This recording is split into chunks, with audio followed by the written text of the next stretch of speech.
Good afternoon and welcome to The Appeal Live, a co-production of Now This and The Appeal. I'm Josie Duffy Rice, president of The Appeal.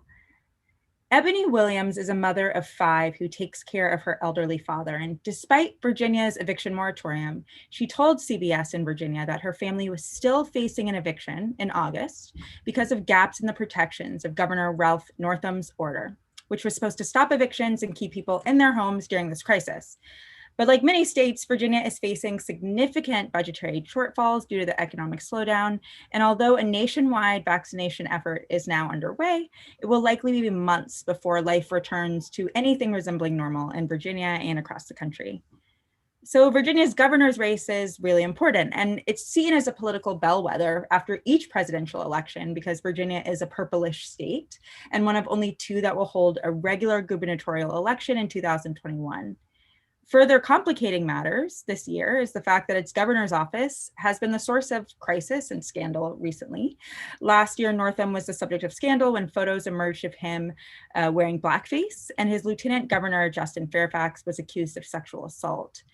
Governor Northam is term limited under Virginia's constitution, so there is an open race to replace him. The candidates do include Lieutenant Governor Fairfax.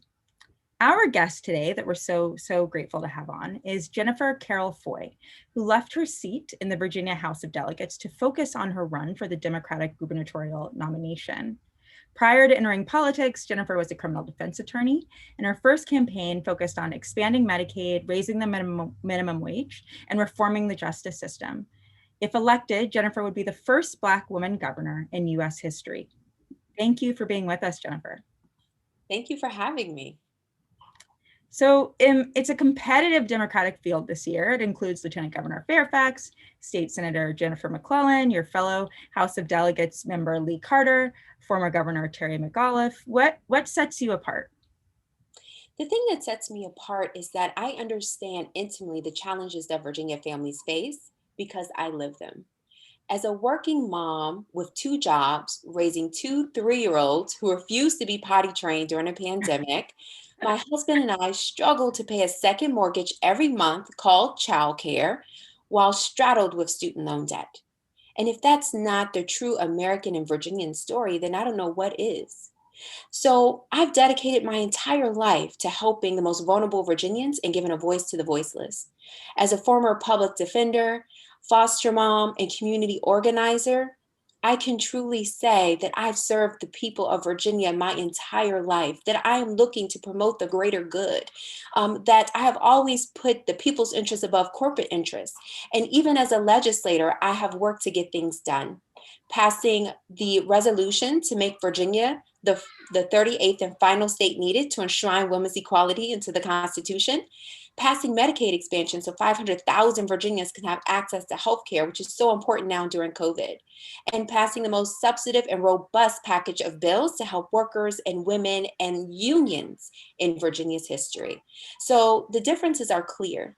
There's one person who's dedicated her life to public service. There's one person who understands the challenges that Virginia families face. And there's one person with a record of getting things done for fighting for the most vulnerable and marginalized amongst us. And that is me.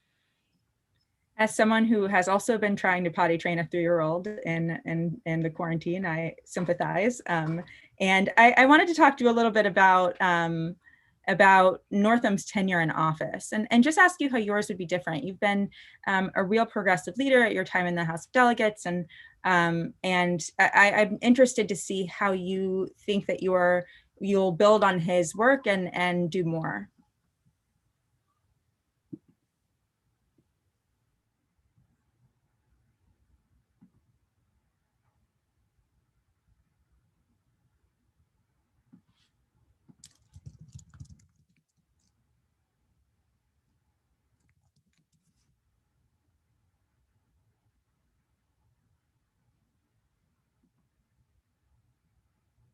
I think we have a frozen screen. We're trying to figure it out. If you're tuning in, give us just 1 second.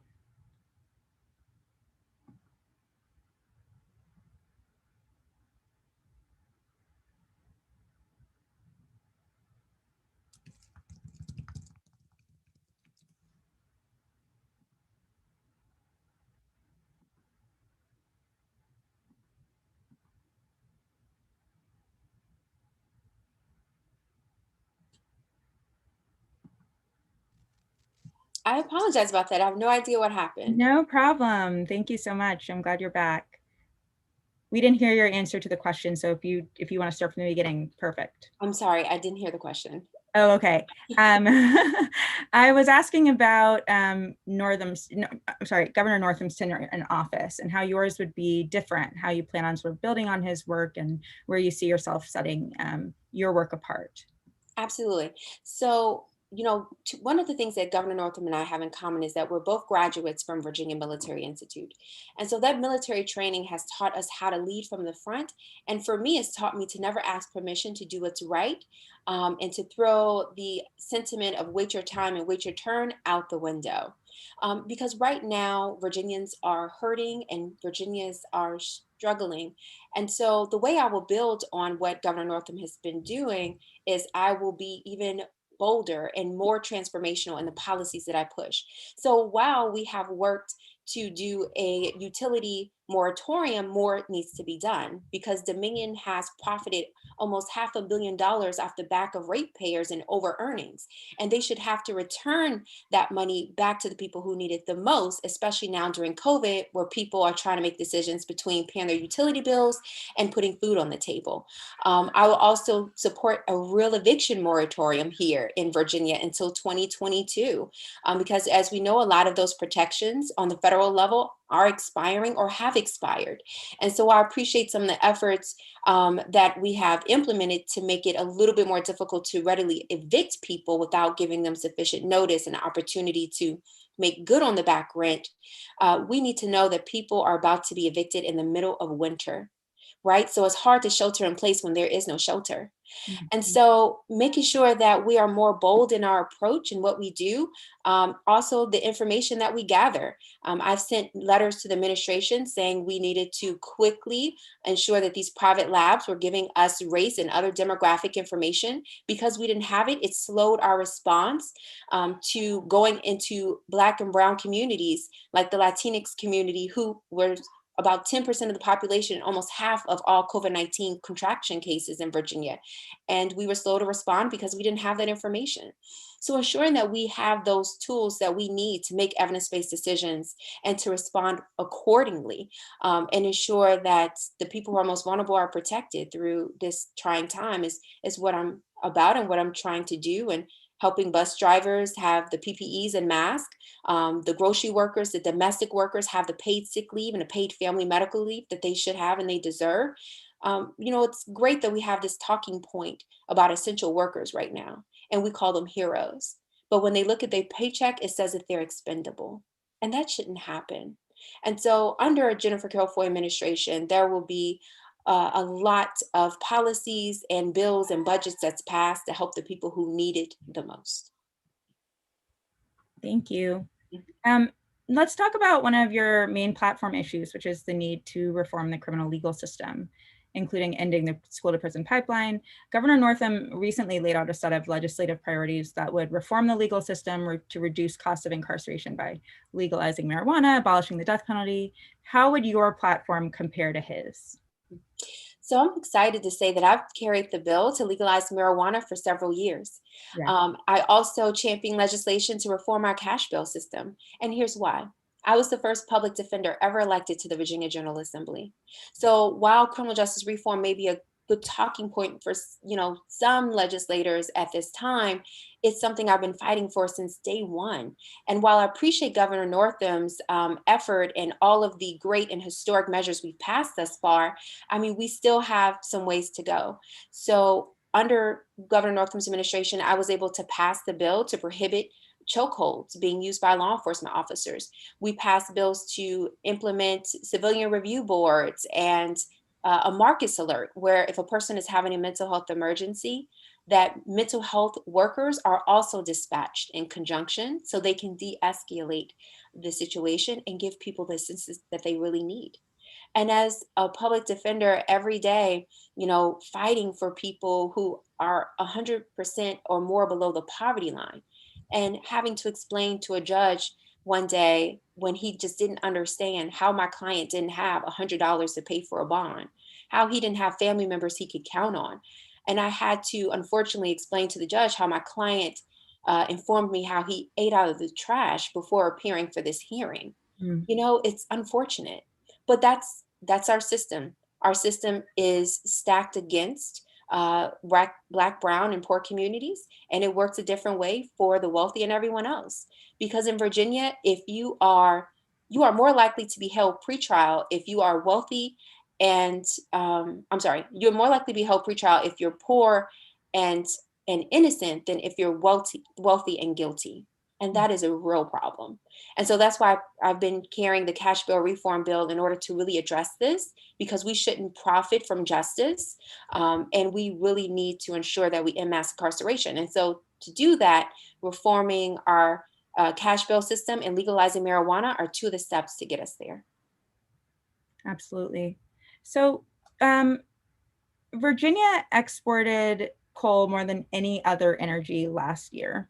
And you've been calling for a Virginia Green New Deal, which you say would bring thousands of high paying green jobs to Virginia.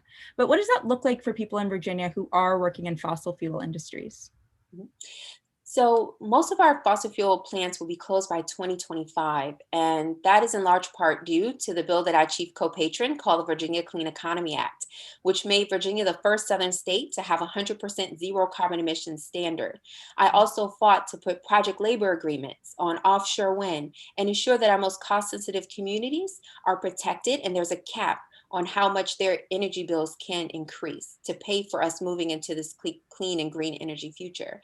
And so, for those former co workers, the people who have blackened their lungs and broken their backs for the current economy that many of us so enjoy, I have a plan. And that plan is to get them trained in clean and green energy jobs. So, I have a commitment to put forth millions of dollars towards the SHINE program. And that SHINE program will train our former fossil fuel workers in solar energy so they can become solar panel installers, making 50, 60, even $70,000 a year. Also, shoring up the community colleges that have solar and offshore wind projects so we can build those type of facilities here in the Commonwealth and they can have access. And then promoting and encouraging people to join unions where they can become electricians and pipe fitters. Though that's the work that will be pivotal for us to ensure that we meet our energy demands here in Virginia. So, because of the legislation that I helped usher in and pass, we are going to create an average of 15,000 new jobs for the next 15 years here in Virginia. And I'm excited to ensure that we have equity for the populations who will be most negatively impacted, which is our former fossil fuel workers and our disadvantaged communities who have bared the brunt of environmental injustice, especially brown and black communities, where we're most likely to live near landfills and nuclear power plants and coal ash ponds and pipelines. So ensuring that we have first access to some of the best paying jobs that clean and green energy has to offer is one of my top priorities. That sounds great. And I think the issue about environmental racism is one that a lot of people care about and are affected by. So I appreciate you saying that. So Virginia has long had a high rate of evictions relative to the rest of the nation even. And the housing problem has obviously everywhere gotten so much worse during the pandemic. What will you do differently than Northam to solve the eviction crisis?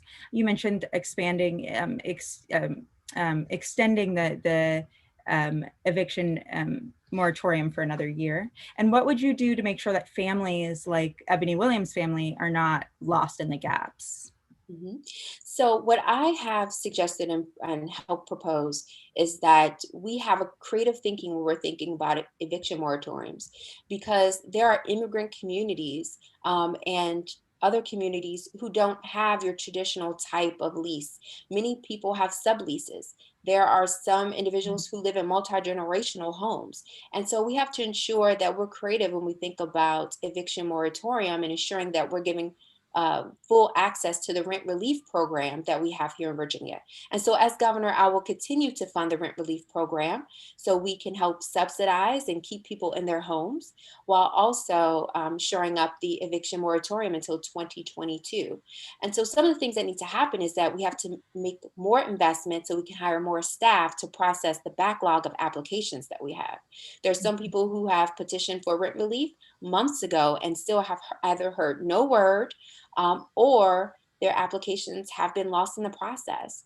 And so, whatever has to be done, whether it's bringing in people from the National Guard to help go through some of these applications and process them and communicate with the landlords and tenants to ensure that everyone's on the same page and these payments get processed, to putting more money towards our Virginia Employment Commission and the other nonprofits who's helping out with these rent relief programs, and processing these applications, that we have enough people who are doing the good work and answering the calls and doing the follow-up and getting the documentations that's necessary and needed for people to get approved to stay where they are. So it doesn't just stop there, because when we talk about, housing, we have to talk about it holistically. And another big aspect of my governor's run is to end modern day redlining and segregation today, which is mainly caused by exclusionary zoning. And Mhm. so we have communities that's, been determined to be low density. And so only, expensive single family homes can be there. However, that prices out Black, brown, and marginalized communities, right? Mhm. And poor community members. And so if we have, townhomes and apartment buildings, that's the way that we not only have more integrated housing, but we integrate our schools in a way that makes sense. And when we integrate schools, we can help eliminate racism, we can build cultural competence, and ensure that everyone has an opportunity to attend well funded and safe schools.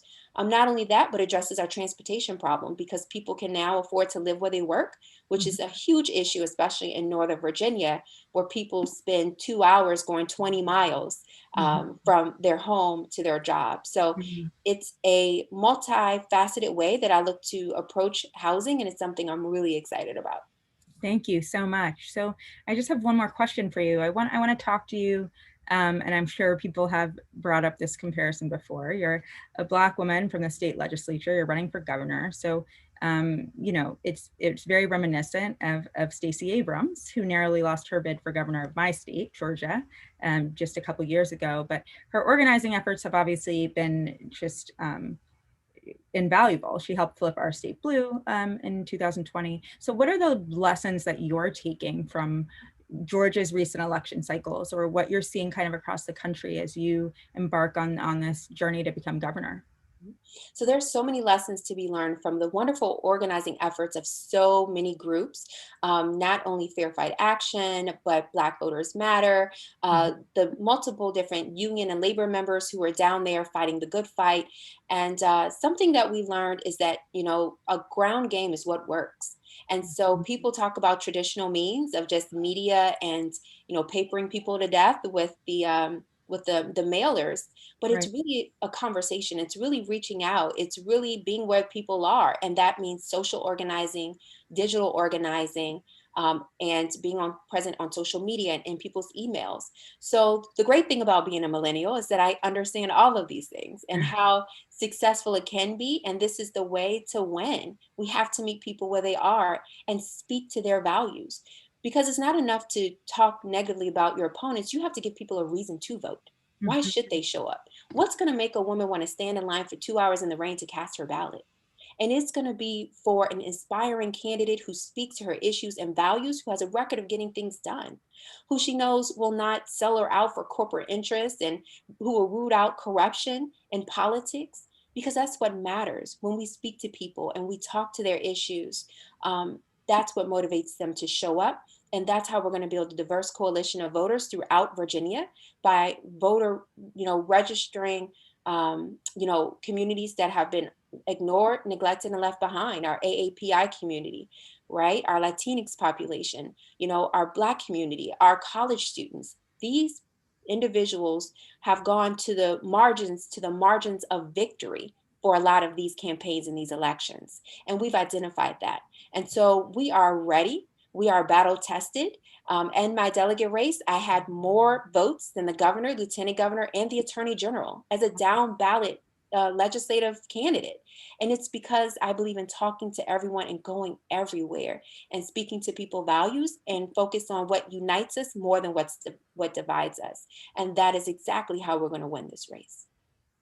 Thank you. Thank you so much for joining us, Jennifer. And thanks to our viewers for joining us here on The Appeal Live. After a tumultuous few years, to say the least, voters in Virginia could be looking for a change as they prepare to elect a new governor in what is always a very closely watched election. Traditionally, Democratic candidates in southern states have tacked to the center in an effort to court moderate voters, but the successful efforts to flip Georgia blue in 2020 have shown that politics in the region are changing quickly, and that candidates who put working people first can not only compete in elections, but win them too. I'm Josie Duffy Rice. Please follow The Appeal News on Facebook and The Appeal at Twitter